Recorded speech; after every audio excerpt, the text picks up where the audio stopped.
what really happens to us as human beings when we leave our physical form, when we actually die, and you become more of who you actually are. You wake up in much the same way that you as a physical being wake up from a dream and go, oh, that seemed very real while I was dreaming it, but now that I'm awake, I know this is who I really am.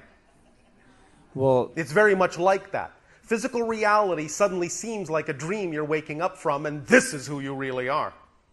You will suddenly float out of your body. You may recognize that your body is lying down there. You may see people gathered around. You may choose to listen into a few things. You may choose to go to your own funeral. You may choose to visit some people. You may choose to attempt to communicate with them. Sometimes they will perceive it, sometimes they will not. You may experience what is called the tunnel of light, which is actually just a way of expressing in your reality the idea of a link and a bridge between one dimension and another.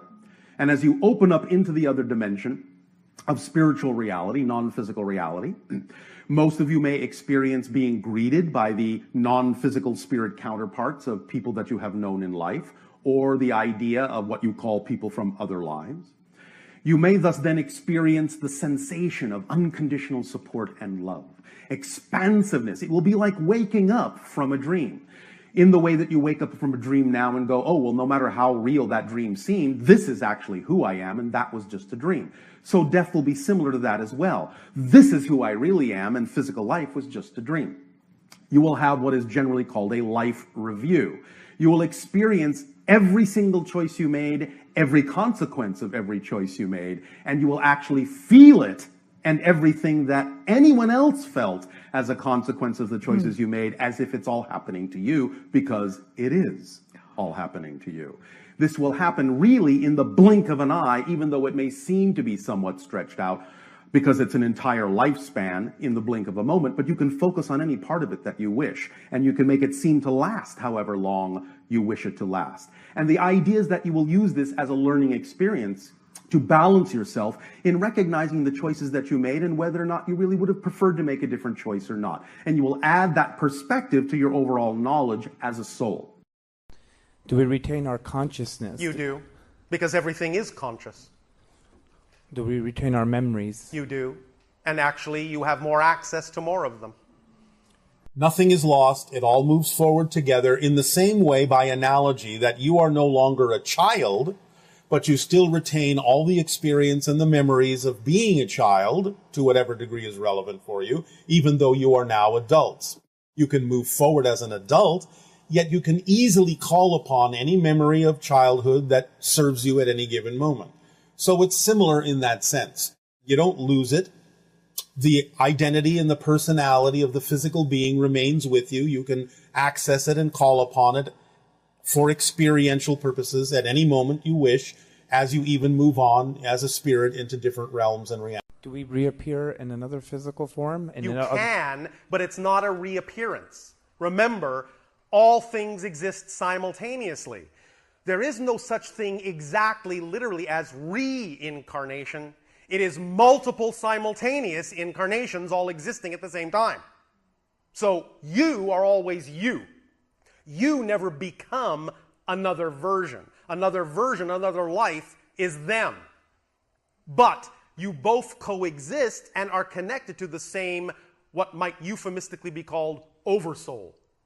Each of those lives is a simultaneously coexisting extension of the same oversoul. You are one extension, another life is another extension, and both lives exist as discrete and distinct persons coexisting at the same time with their own experience of themselves as the you that you are talking about. Each person, no matter how much they expand, always experiences the expansion as themselves. So even if someone were to become the idea of all that is, they would experience the idea of blending with all that is as themselves, being all that is. Why can I remember my past existence or my past parallel universe? All right, now again, you're speaking linearly. When you make a connection to another life, it isn't actually that it's your past life. You are cross-connecting to that life for a particular reason from the present.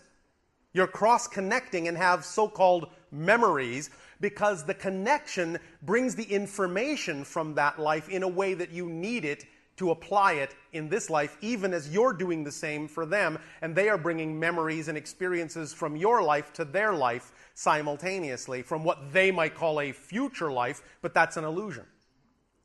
But you're creating that connection now, from here. And how can a person tell if it's their last lifetime on Earth? You will make that decision when you are in spirit. You cannot necessarily know that decision now. You may feel that there is a good chance you might choose that when you are back in spirit, back as the soul. And therefore, as the soul, you may say, yes, that was it. And now I'm going to move on. But you will have discussions with your spirit guides and all sorts of other beings when you are in spirit. And really, you will not completely form that decision until you are in spirit. You don't know right now, from the physical perspective, what else the soul itself may choose to experience. So you have many choices, and yes, you don't have to reincarnate, so to speak, on Earth. You can choose other kinds of experiences. But again, you will make that decision when you are in spirit. I want to ask you about relationships after this life. Yes. Will I know my wife and children when I transcend? Will my love for them still be as strong as it is now? Yes. And in fact, it will actually be more all-encompassing. Because again, you are immersed in unconditional love in spirit.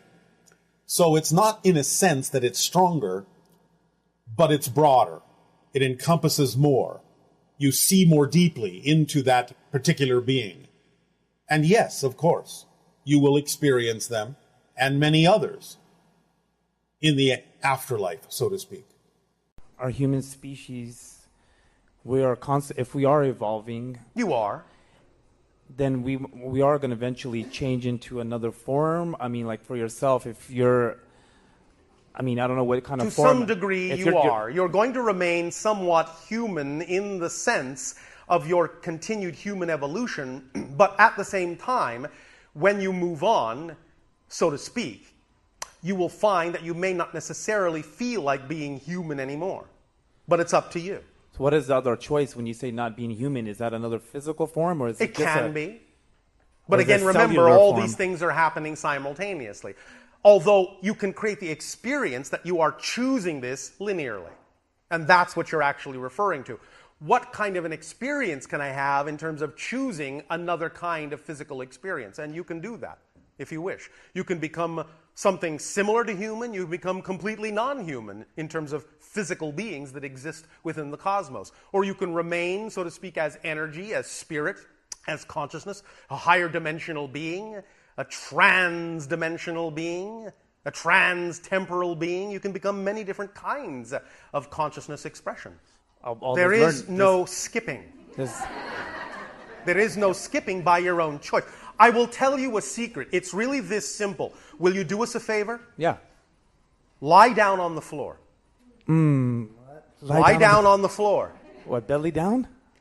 On your back, if you wish. Okay. Lie down on the floor right now. I can't believe I'm doing this. Tell me when you're comfortable. Are you comfortable? Yeah. All right. Close your eyes. Are your eyes closed? Yes. All right. Now, repeat after me. I am done with this life. I am ready to leave. I am done with this life. I am ready to leave. All right. Now, just hold and breathe for just a few seconds. All right. Now, can you open your eyes? Yes. Then you're not done. You may stand up.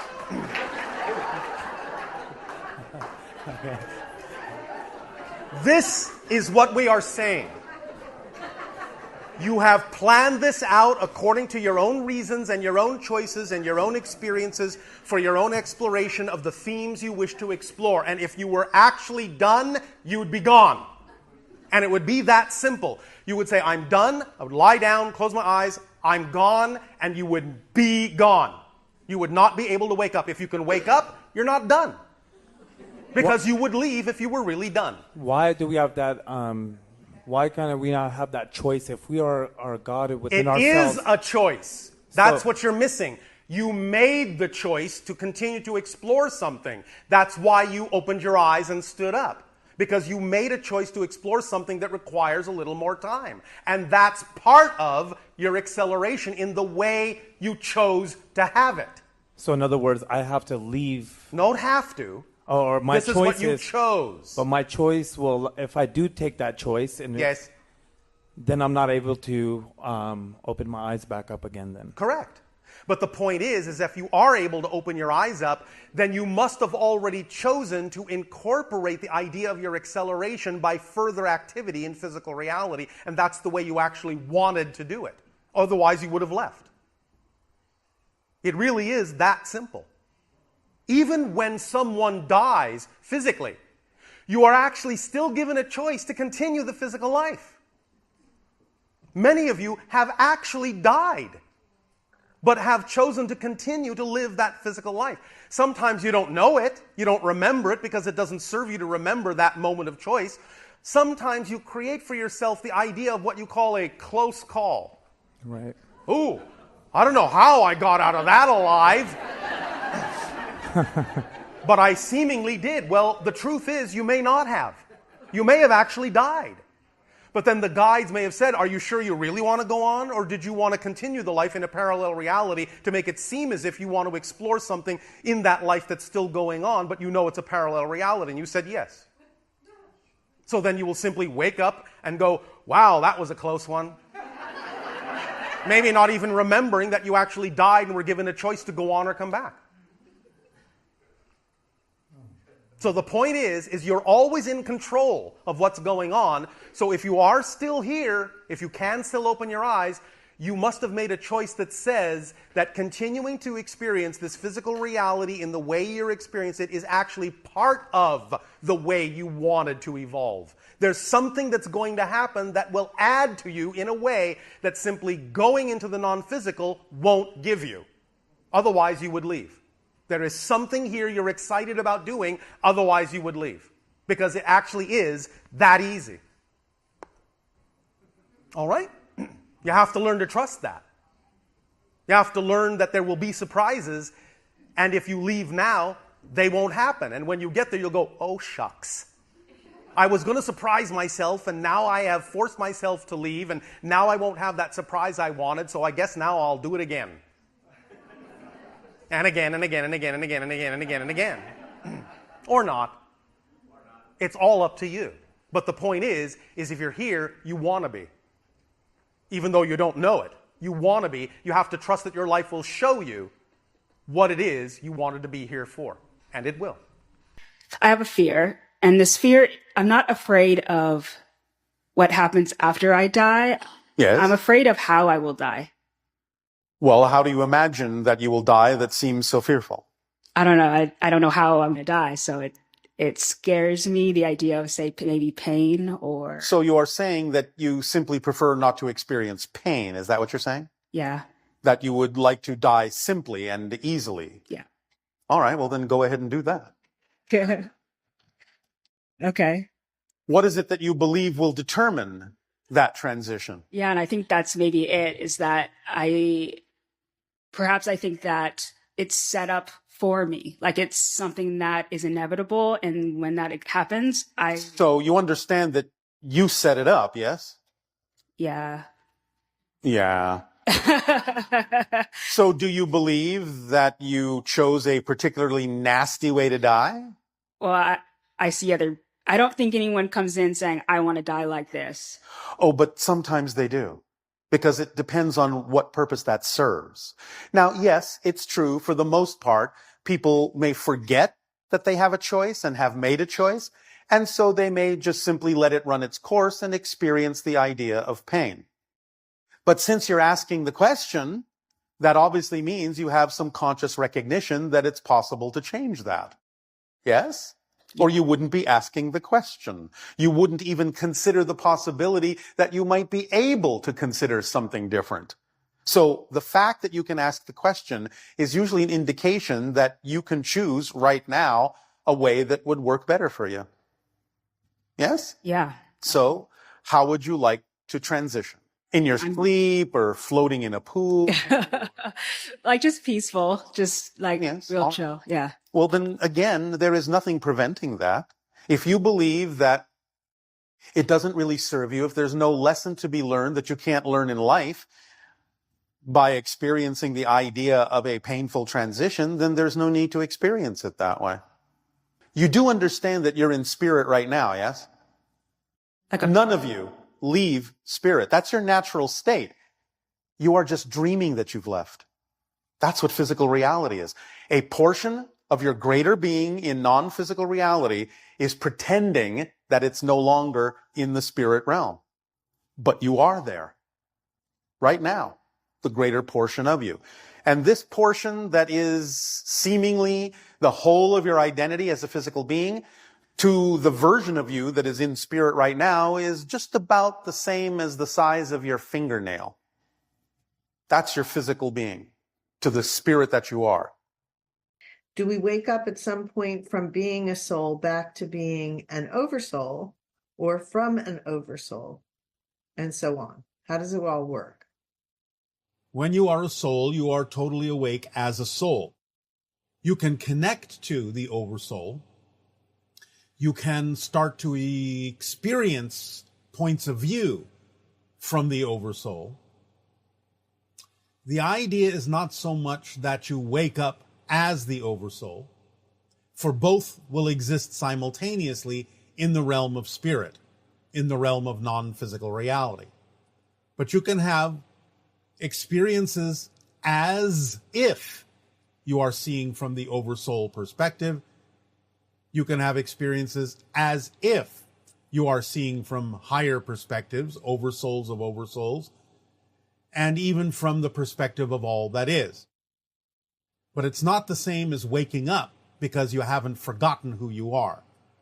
Exactly in the sense of the connection between soul, oversouls of oversouls, and all that is. On that level, things start to exist more concretely in a simultaneous way, and you can have experiences of having the point of view and perspective of those other levels, but it's not the same as waking up to realize you are that.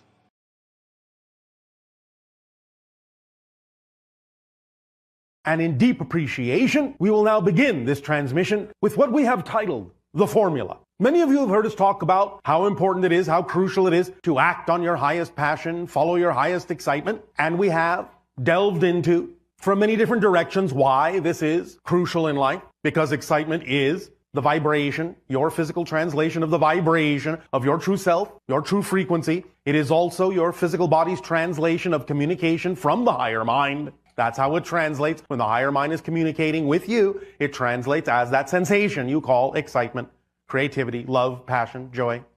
But the idea is that we have perceived that sometimes there can be some misunderstandings, a little bit of lack of clarity about the specifics of following the formula, the three-part formula that we have often delivered.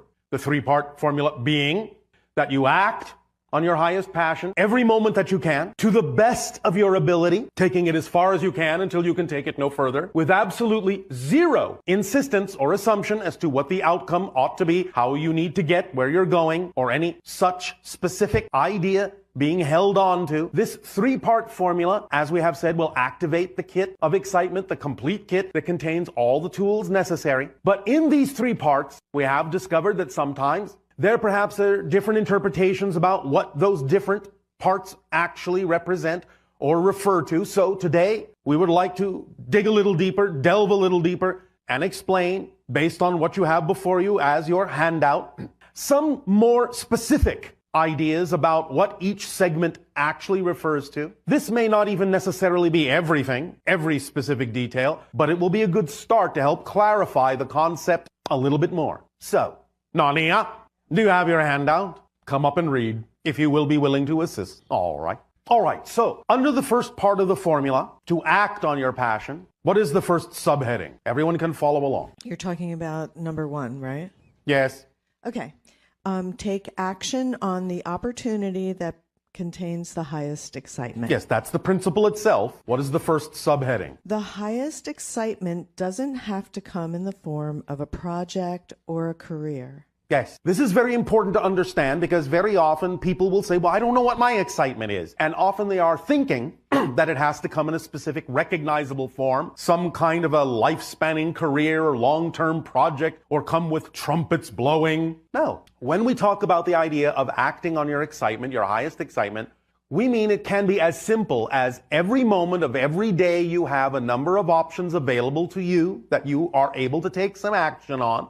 Very basic, very simple. It can be reading a book, having lunch with a friend, talking to someone, taking a walk on the beach. Whatever option contains even just a little bit more excitement than any other option at that level, that's the one to act on first. Because the more excitement it contains than any other is telling you through the synchronicity tool of excitement that this is the order in which to act on these options. The one that contains the most excitement, that has the greatest ability to be acted upon, is the first one to act on. And it can be step by step, very simple. When you do that, it may lead to larger and larger and larger representations of excitement coming in different forms that will be more apparent, more obvious to you. But really all we mean is you can take it a step at a time on every level, even the most basic level, and just at every moment act on the one that contains the most excitement, more than any other excitement you have the greatest ability to do something about. That's really all it means, step by step, and it will lead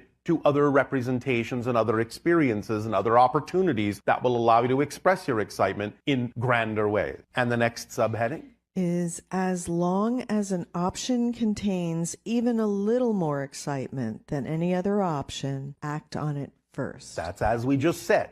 Again, this is easy to do. We will assume, we may be wrong, but we will assume that you're all here today because this is what it excited you to do. But when you leave this transmission, this interaction today, again, you will have a number of options available to you. The only thing you need to do to activate this principle is just look at all the options and just choose to act on the one that contains more excitement than any other, even if it's only just a little bit. That will be your clue and your indication that comes first. Because again, one of the tools, as we will point out again later, is that excitement carries the organizing principle through synchronicity. And it will show you exactly in what order things need to be done, when they need to be done, and thus anything that doesn't fit in that day when you're done doesn't need to be done that day. It truly organizes your life automatically. The next subheading. Excitement is your body's physical translation of a communication from your higher mind. People on your planet ask all the time, how can I get a sign from my higher mind? How can I learn to communicate with my higher mind? How can I learn to recognize communication from it? I don't know, it must be difficult. Not at all. The things that excite you the most is actually your translation of that communication. So, when you're willing to act on the thing that contains the highest excitement, that is actually you paying attention to the message from your higher mind that's guiding you from a higher position, a broader point of view, saying, do this now, do this next, do this next. This is the order that works best for you. And when you act on that excitement to the best of your ability, with zero insistence on the outcome, that is actually your response to the higher mind. That's going, I hear you loud and clear, and so I will act on that, knowing that you are guiding me. And when you then respond to the higher mind through that action, because you are physical, so action must be taken to demonstrate your commitment to receive that communication from the higher mind. When you do that, then the higher mind knows you're listening, knows you're paying attention, and it can start giving you more things to act on that contain more excitement. But if you're not paying attention, if you're not acting on the excitement that it presents to you, that it communicates to you, why should it give you more? It would be pointless. So the higher mind will always wait for you to demonstrate that you've heard the higher mind through the translation of excitement, and that you are willing to respond to the higher mind through your actions, and then you start that dialogue going, and you start the ball rolling, and you start the momentum, and it will accelerate and accelerate and expand from there. And next, check your beliefs to make sure you aren't making anxiety appear to be excitement. this is crucial, because many people will be afraid to face their fears because of negative belief systems within themselves about what it is they think they will encounter if they go exploring those things. And so many times they will gloss those anxieties, those fear-based beliefs over. They will ignore them. They will deny that they're there. They will not want to explore them, not want to admit that they're there. And so even though they may actually be feeling anxious, they may attempt to avoid looking at it or investigating it by making it appear or labeling it as my excitement. You have to be very clear in discerning within yourself what is truly excitement-based and what may be anxiety or fear-based. This is absolutely crucial, as is its reciprocal, Which is, check your beliefs to make sure you aren't making excitement appear to be anxiety through fear-based definitions. Yes, many people on your planet will not be willing to act on their excitement because of fear-based definitions of what they think will happen if they do. Something bad will happen, or this will happen, or I'll lose this, or people will laugh at me, or judge me, or I won't belong, and everyone will walk away from me, and many other different kinds of fear-based beliefs if you are actually acting on your excitement. But the idea then is to, again, in the reverse, make sure that you are not dampening down your excitement, the things that could actually be what will give you the best possible life, just because you have a definition that isn't actually a definition of excitement. This is the irony. This is the paradox, as many people say, well, yes, I would love to act on my highest excitement, but if I do, I'm afraid that something bad will happen. That's not a definition of excitement. It's a different definition. You have to understand that in the purest form, excitement, by definition, cannot contain anything that would actually create a negative experience. So if you're making an association of a negative potential experience to the idea of excitement, then the definition you have created is actually not a real definition of excitement. It's a different kind of definition based on that fear-based belief. So be clear within yourself that you are not damping down your excitement by having an erroneous definition of it, by attaching negative definitions to it that don't belong there. Does this make sense to you? I'm sorry? Yes. Thank you. And so, the next principle? All right, the next, number 2, Yes. is act on that excitement to the best of your ability.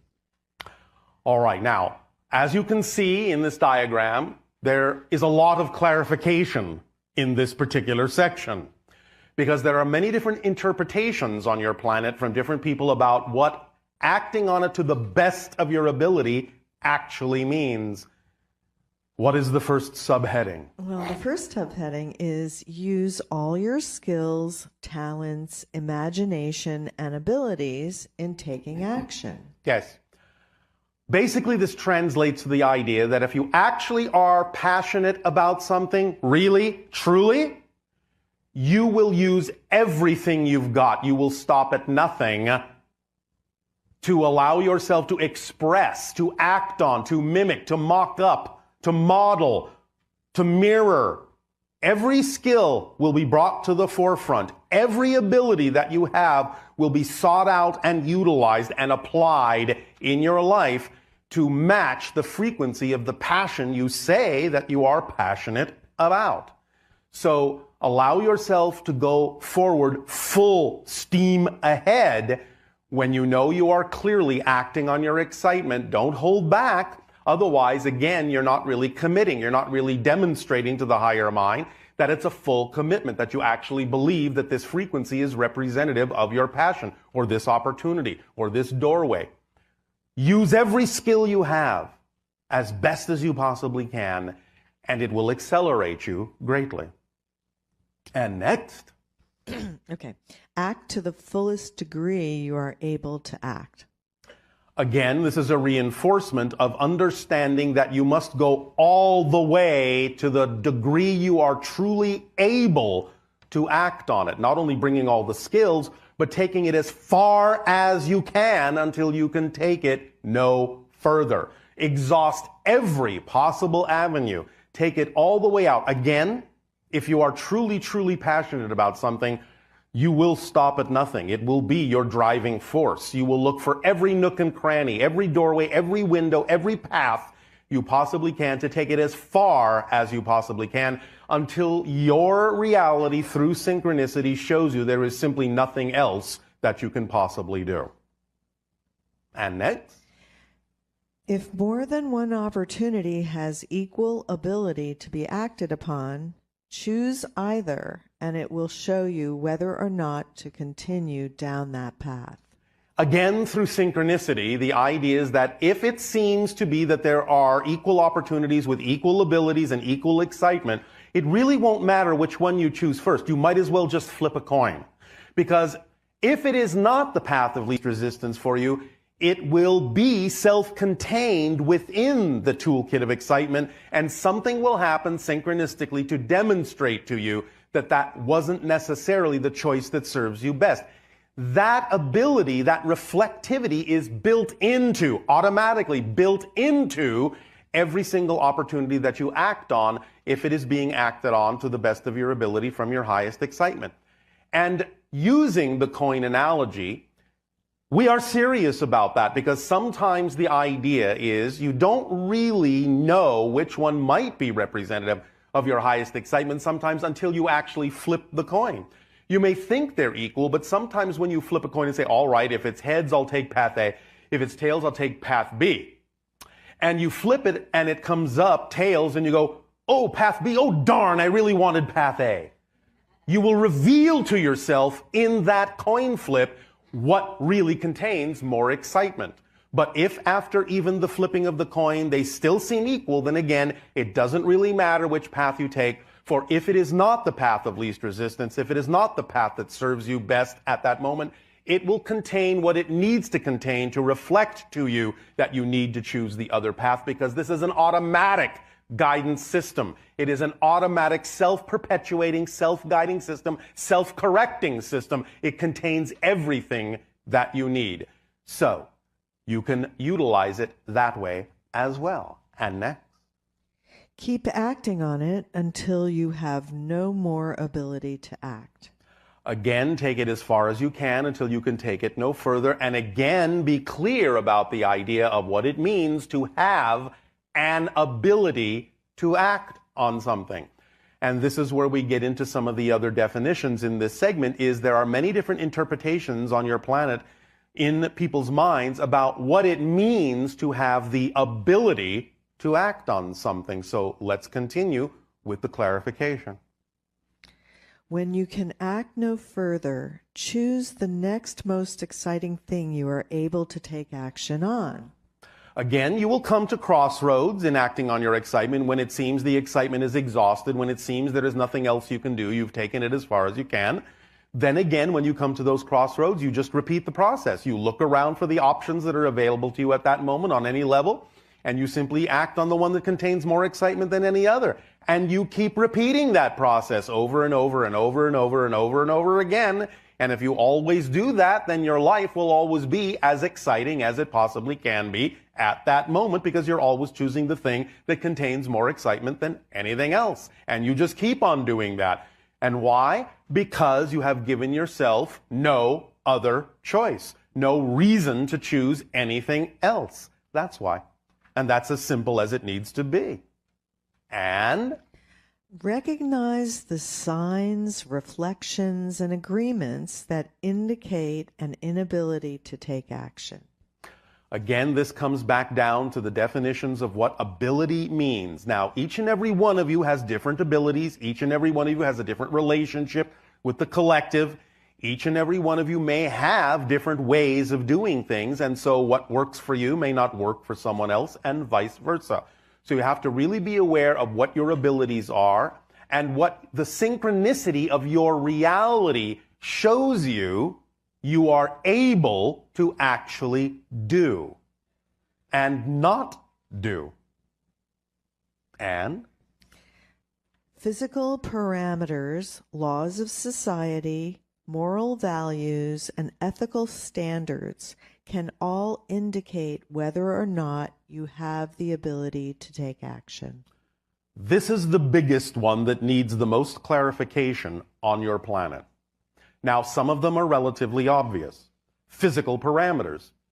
If you are literally physically unable to take action on something for whatever reason, then that means you are unable to take action on it, and that is as good as a crossroads. It's as good as an arrow pointing in another direction saying, this direction that you are unable to act on is not the path of least resistance. So please don't stand there banging your head against a brick wall. Turn left, turn right, go around, do something else. Choose another thing that excites you. The things that may look like obstacles physically are not obstacles. They're road signs guiding you that you need to turn left, you need to turn right, you need to turn around, here and now. And that actually will be the path of least resistance. Please remember that even though the path may seem to be winding and longer than another path you could take, if it is actually the path of least resistance, it will actually be the fastest path. Because even though another path may look shorter, if it's not the path of least resistance, it will take you longer to walk it. So don't be afraid of the winding path. If it's your true path, it will actually allow you to go with the flow much more easily. Now, the idea again of what your society in general has agreed are different kinds of ethical and moral parameters are important for you to pay attention to because you agreed to be part of this society. We understand that many times people on your planet don't necessarily agree or see the same things in the same way, morally or ethically or even legally. But the idea is to understand that if you are part of a society that in general has agreed that these things are in place for the general benefit of that society, then you have to be very, very, very clear about why you might think it's important to go against the grain of that moral imperative, that ethical structure, or those legal standards called laws, because if you go against them just because you can't see any other way, then you're just not being creative or imaginative enough. The idea to understand is that you are part of that society and you agreed to be. If you do not approve of certain laws or ethical standards, then you have every right to change them in whatever way works within your society to do so. But just violating them is not the way to do it. And the idea that the law or ethical standard exists is a sign and an indication that you don't have the ability to go in that direction. You need to see it as clearly as you would see a brick wall, again, simply being an arrow pointing in an unexpected direction that is actually representative of the path of least resistance. Let us add another example to this that we have become aware of, because this particular idea has been bandied about in your society now for quite a while, and specifically we will use the example of what is called copyright law, since this seems to be a hotbed topic in your society. The idea that we have talked about that you call pirating material that doesn't belong to you is a perfect illustration of what we are saying here. There have been some individuals in your society that have come back with what you might loosely call a rebuttal to this concept of obeying the copyright laws by saying, but there have been all sorts of laws in society that we really shouldn't have followed. For example, at one point, slavery was legal. Should we follow those laws? This is really not a correct argument and is really very surface-oriented and actually misses the point. The difference between that scenario and what you are calling the copyright laws is not apples and oranges, it is apples and broccoli. It is two completely different concepts. The idea, first and foremost, and the basic understanding here is that, yes, we understand that there can be what you would call unjust laws in your society, and that there may be people who resist those and go against them and fight to change them in a variety of ways. And sometimes civil disobedience is one of those ways that you have available to you. But the real misunderstanding in that so-called argument, which is not really an argument at all, is the difference between the two ideas. Because what you would call slavery is designed to take people's rights away. Copyright law is designed to protect people's rights. That's the difference. And so such an argument simply means the person hasn't really thought it through. It is just what you would call a knee-jerk reaction to something they want to do, and they're simply creating an excuse in their minds or a reason to break laws that actually benefit your society and are actually just laws. So be very, very clear about the idea when you bring up arguments like that and reasons like that within your own mind as to whether they actually are relevant or not, or whether you're actually missing the point on a very basic level. And the next principle. Okay, so now we're actually on principle number 3 of the formula, which is act on that excitement with absolutely zero insistence or assumption with respect to a specific outcome. And the first sub-principle is? Understand that insistence on a specific outcome, manifestation, or path may actually prevent a better manifestation than you imagined. The idea of insistence on a particular outcome may seem to be a focus on something that is the best thing you can possibly imagine, but in fact, it's actually a limitation. We have used, to illustrate this point quite often, the idea of visualization. Nothing wrong with visualization at all. Absolutely, it's a tool and a technique that you can use to imagine, to envision an ideal reality that you would absolutely love to experience, that you're excited about experiencing. Nothing wrong with that at all. Nothing contrary to your true vibration. But here's the rub, here's the difference, as you say. When you imagine, when you picture, when you visualize that so-called ideal outcome, that ideal reality, and you see yourself in that picture, in that visualization, you get excited about what you're seeing, don't you? Hello? Yes. All right. That's why you're visualizing it. You're pumping up your vibration. You're pumping up your excitement. You're getting excited about the idea, the possibility that this could actually manifest. And oh boy, wouldn't that be wonderful? Wouldn't that be just delicious? Wouldn't that be the best possible thing that could happen in my life? Well, maybe not. The idea is that maybe something even better than you were capable of imagining could happen. So if you insist on the picture that your physical mind created, how do you know you're not limiting yourself from something even better? Your higher mind may know of something even grander than your physical mind is capable of imagining, because your physical mind is not designed to know how something actually needs to happen. Your physical mind is only designed to know what's happening, to experience what's going on right now, what manifests right now. Only your higher mind knows what the true path is for you and tells you this, informs the physical mind through excitement so that the physical mind can know it too. But the physical mind doesn't have the capacity, it's not designed to know how exactly something really needs to unfold. But the higher mind knows this. So when you amp yourself up, when you get yourself really excited by having that particular visualization that your physical mind was capable of conjuring, and you feel at the peak of excitement, drop the picture utterly. Zero insistence, zero assumption that it has to look like that, has to happen that way, you have to get there that way, or that anything specific about it really needs to come to fruition. Drop it utterly, but keep the vibration, the state of being of excitement.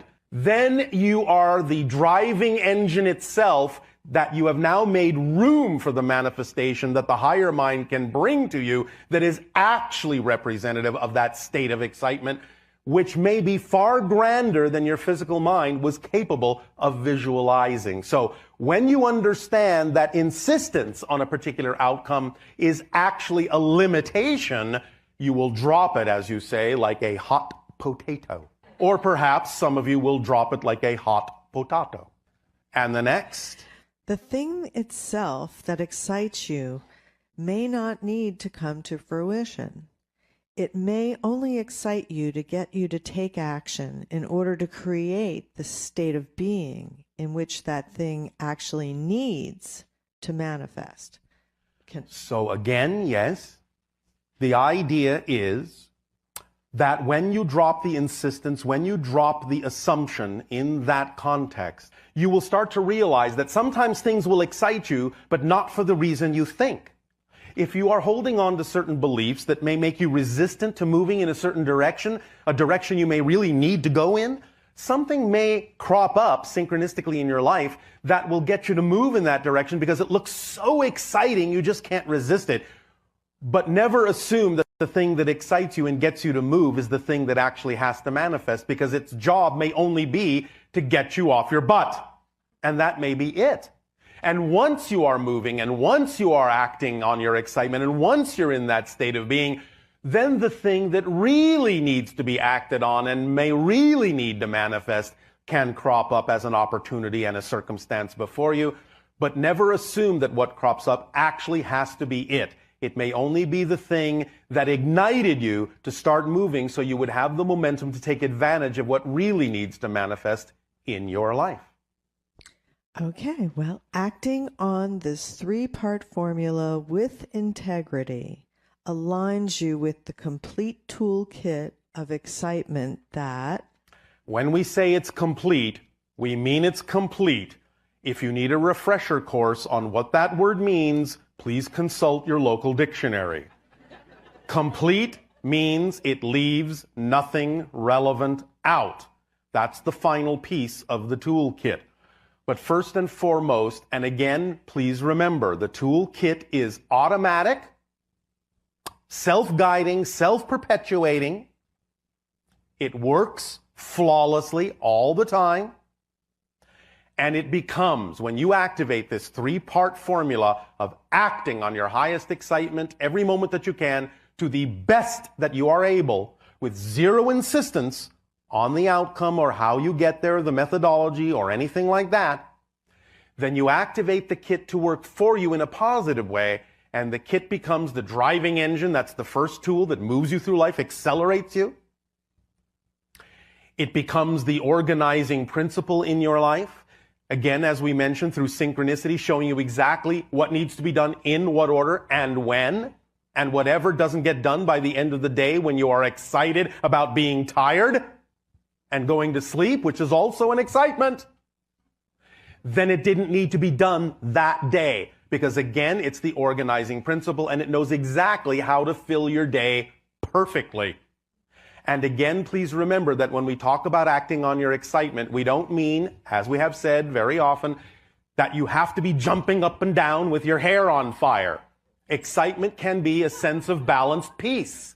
It can be a very relaxed meditative state expressing your excitement. You don't have to be running around the room, bouncing off the walls to say, I'm excited. Look at me, I'm excited. And so, not only is it the driving engine and the organizing principle, but it is also the path of least resistance.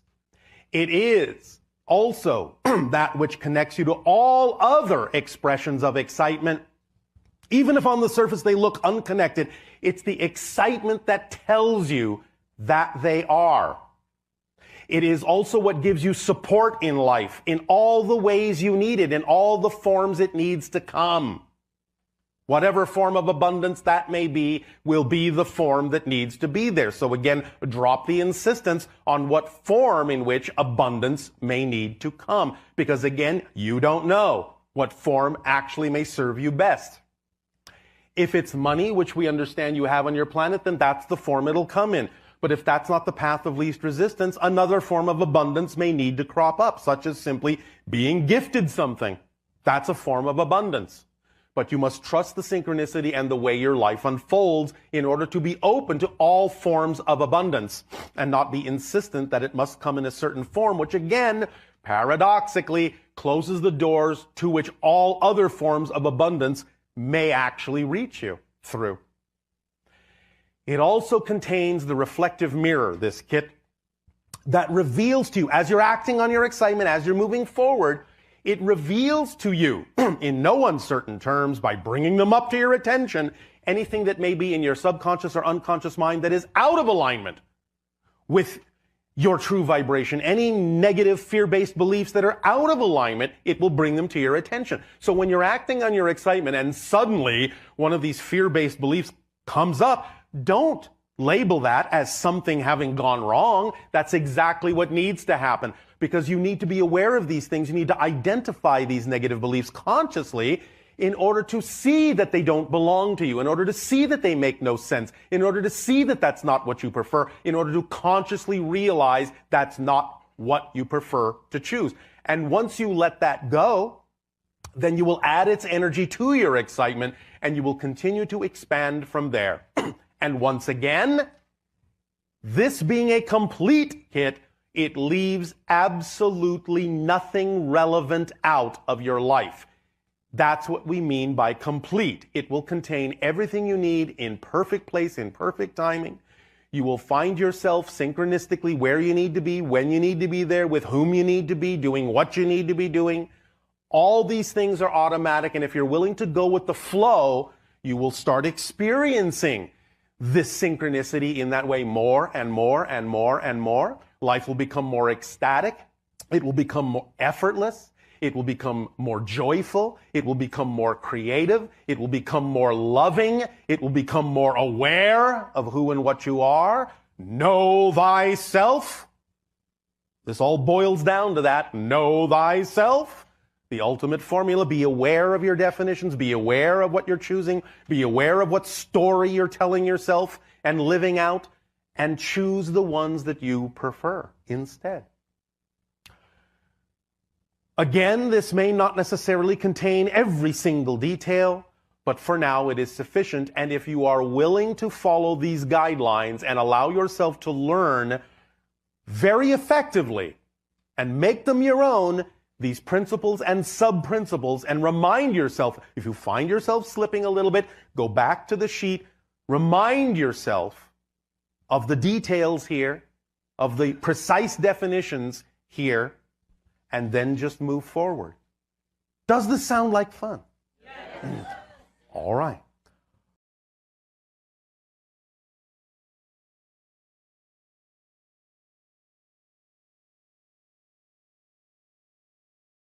I will say good day to you this day of your time. How are you all once again? All right. We would like to begin this transmission with the following idea. We have now, for a little while of your time, been talking about what we consider to be a very important topic, a very critical topic, in understanding how to allow your lives to be transformed in the manner that you would desire.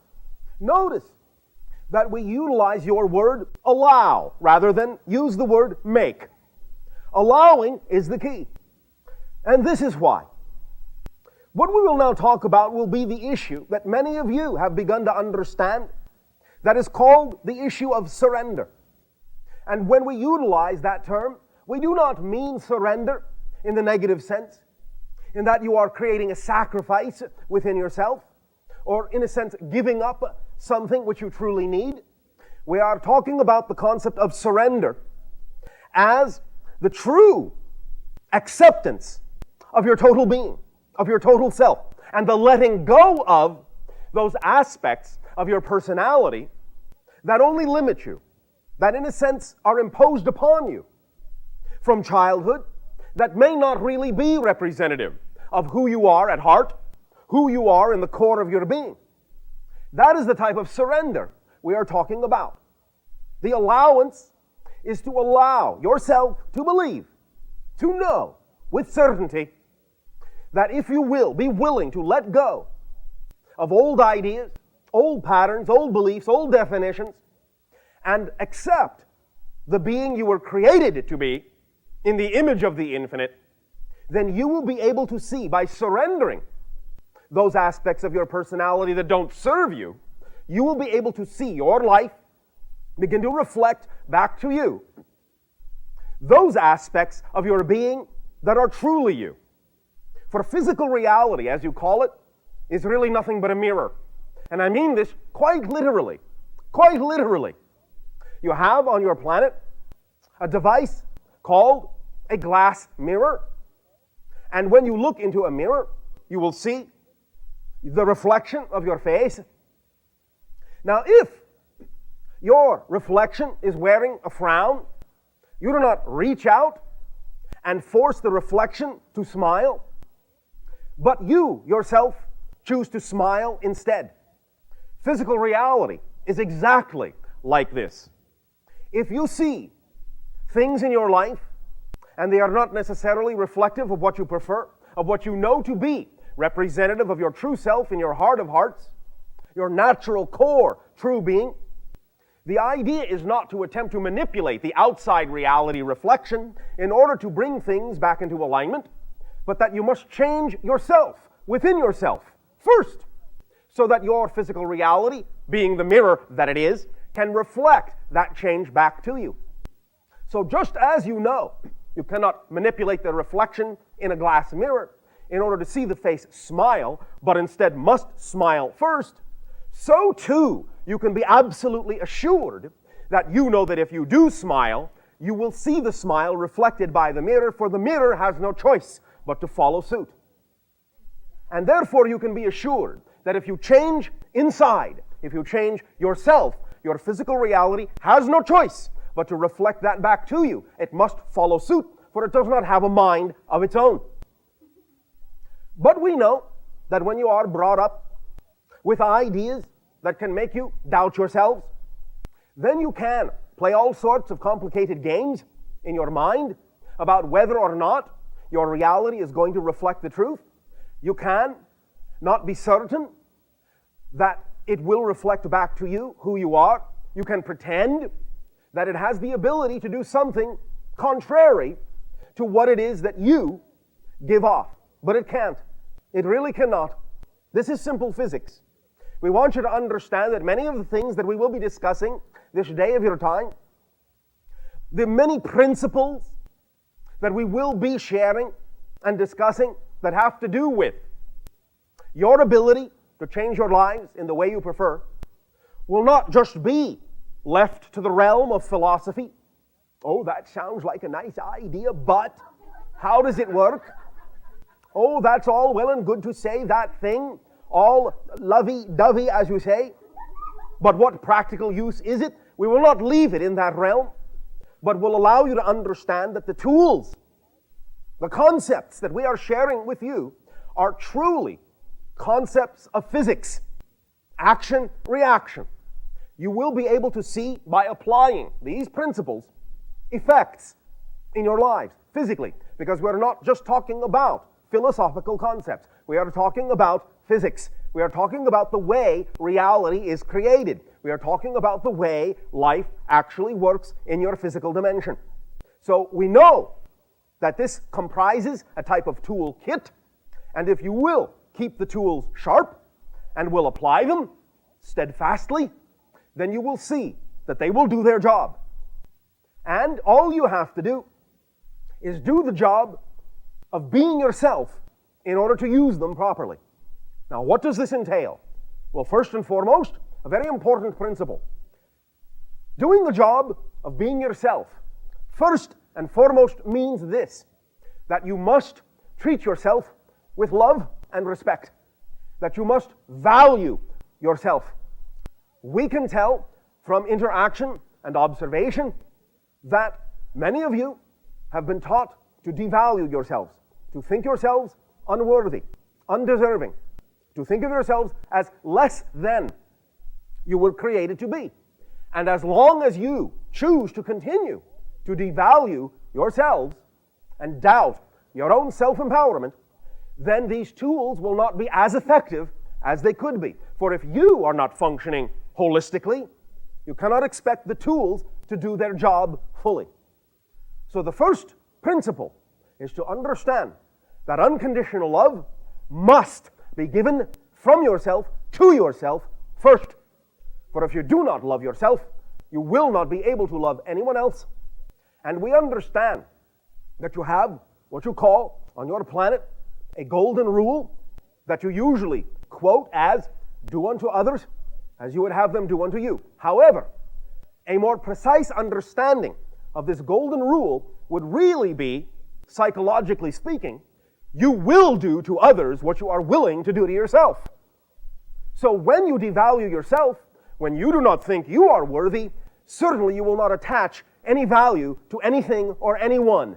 And therefore you will treat your world, other people, and yourselves with great disrespect. And that will amount and result in many of the difficulties and problems you see on your planet today. It is as simple as that. You do not love yourselves, so you do not love others, and so therefore you do not love your world, and therefore you see all the difficulties. But when you understand that it begins with you, and we do not mean this in a negatively selfish way, but when it begins with self-love, then you will know you are all right, you will know you are self-empowered, you will know you are connected to the infinite, you will know that a source of infinite power can always be expressed through you, you will know that life does not happen to you, but happens through you, you will be a conscious, creative being in the way you were created to be, a co-creator with creation, and you will then be full of compassion, creativity, life, love, self-expression, and you will know how to be a shining example with others, to others, for others, with others, and for yourself, so that your lives can be a reflection of what you say you prefer it to be. Now it's time to go on your planet beyond what you call lip service. It is time to put into action these principles.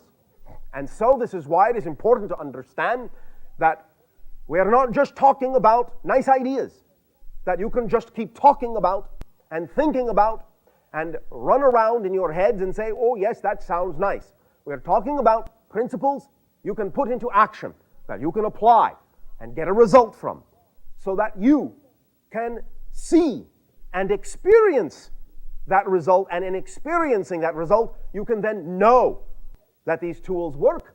You can then know that you are a self-actualized being, made in the image of the infinite. You can have that experience, and in knowing that, you will then radiate that frequency, and in radiating that frequency, then the reflection from physical reality mirror will be an equal reflection back to you. It is as simple as that. And so, we once again thank you for allowing us to share this point of view with you this day of your time. And once again, in return for the great gift that you are giving our world in allowing us to link with you, we ask in return now, in what way may we and I be of service to you?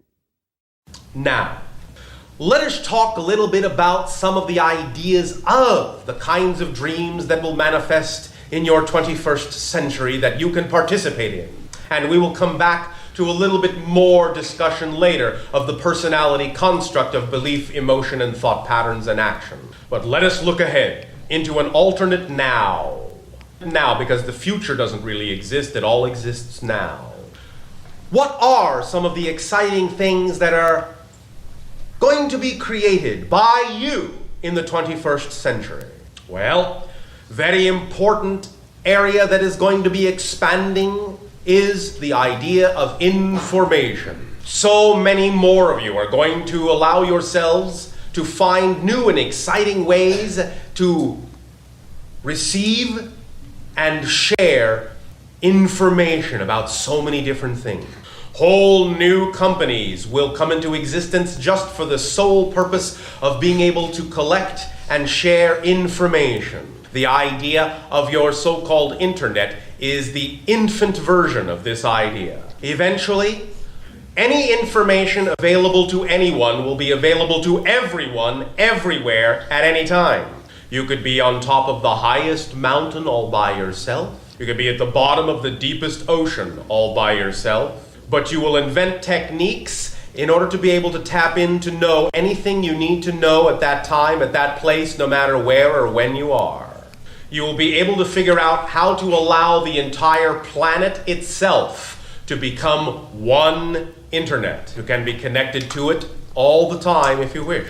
Or you'll be able to be private and alone if you wish. Communication will also expand in understanding. And what we mean by this is as follows. You will begin to understand the vibrational frequency of different states of consciousness, not only within yourself as an individual, but with all forms of life. You will truly learn how to carry on conversations with animals, plants, rocks, anything that exists on your planet. You will understand that you are in a constant relationship with all these things, having a constant communication and conversation with everything in your world and the universe. So beyond the idea of just information, it will be the idea of communication and relationship with all things. And the areas that will benefit from this will be many, especially the notion of education.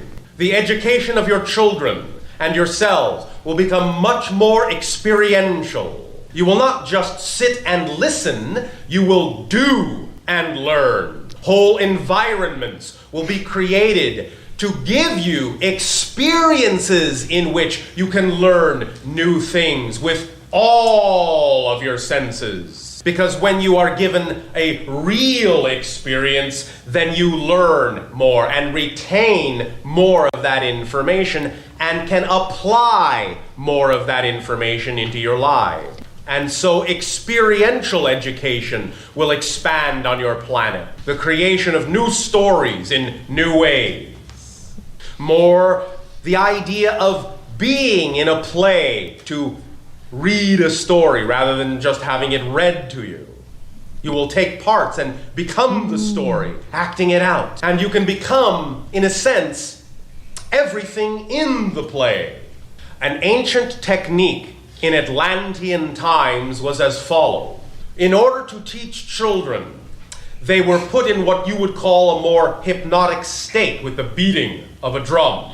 The beating of the drum matched their heartbeat. The beating of the drum was slowed down so that the heartbeat would follow and slow down. Once they were in this trance-like state, then they were shown different objects. And in this trance-like state, they were told that they were the object itself. They were told that they were the sail of a ship or the whole ship.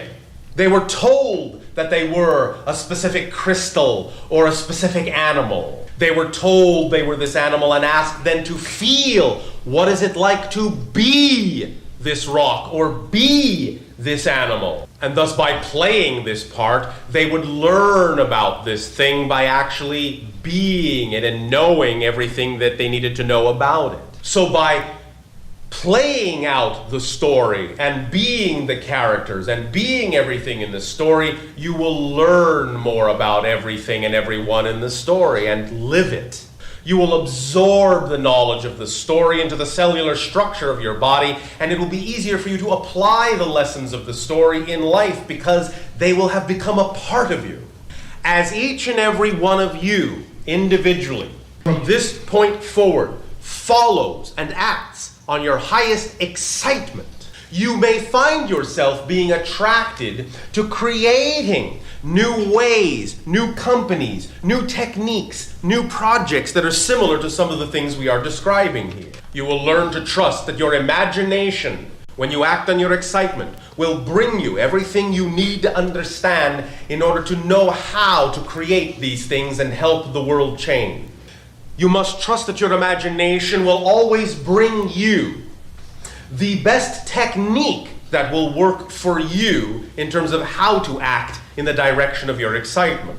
And one of the most powerful, ways to manifest your dream is connected to what we have just talked about. And that is immersing yourself in a full representation, a full environment that represents the reality you would prefer.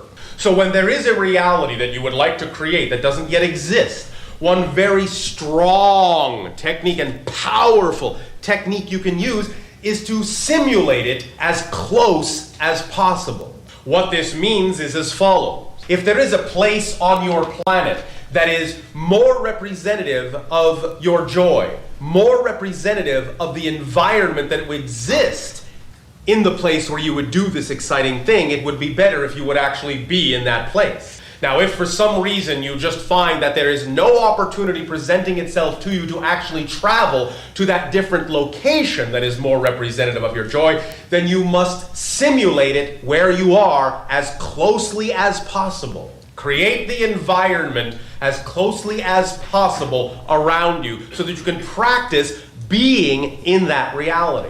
Because if you imagine in your highest excitement that you are going to be the president of a very powerful and creative company, and you see in your imagination that when you are the president of this company, you are sitting in your office behind this beautiful desk in this very big comfortable chair like this. But when you are at your house or apartment, you are sitting in a not so comfortable chair at a little desk like this, then your body energy, your body language is not the same as the body language in your dream. Every little orchestration of energy counts. If you can create a room in your house or apartment to look like the office of the president you will be in all the ways you can, then you will be creating that reality more solidly. Because when you are the president of that very exciting company, your body language will be very different, perhaps, than the body language that you exhibit now on a day-to-day basis. You must change all of your energy representation to be as close as possible to the way you say you want to actually be when you see yourself living your dream.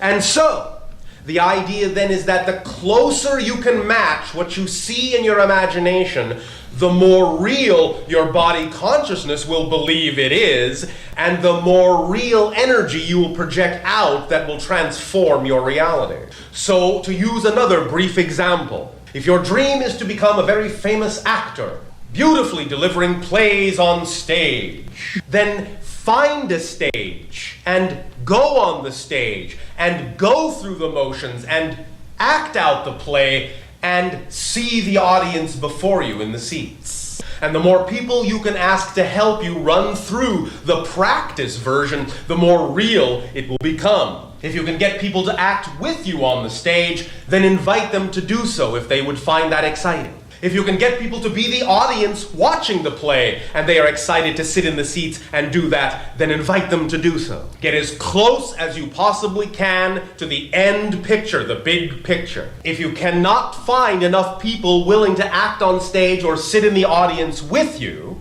make cardboard cutouts of people and put them there.